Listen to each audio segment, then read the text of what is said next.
अगर अधिकारों का हनन होता है, चाहे वो फंडामेंटल राइट्स हों या फंडामेंटल राइट्स में से कुछ ह्यूमन राइट्स भी हैं, जैसे राइट टू लाइफ जो है वो आर्टिकल 21 के तहत फंडामेंटल राइट भी है और ह्यूमन राइट भी है। ह्यूमन राइट की जो डिफिनीशन है वो डिफिनीशन ये है कि जीवन, स्वतंत्रता और समानता से जुड़े हुए अधिकारों को मानव अधिकार कहते हैं। मानव अधिकार अधिनियम 1993 की धारा 2 में मानव अधिकारों को परिभाषित किया गया है।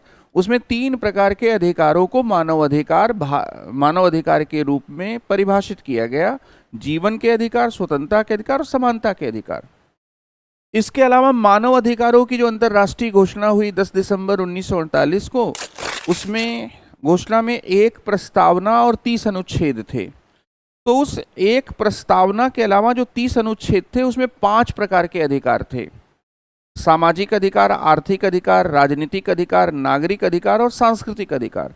इन 5 प्रकार के अधिकारों को मानव अधिकार का दर्जा दिया गया। तो मानव अधिकारों में मानव अधिकार और कुछ मूल अधिकार कॉमन है।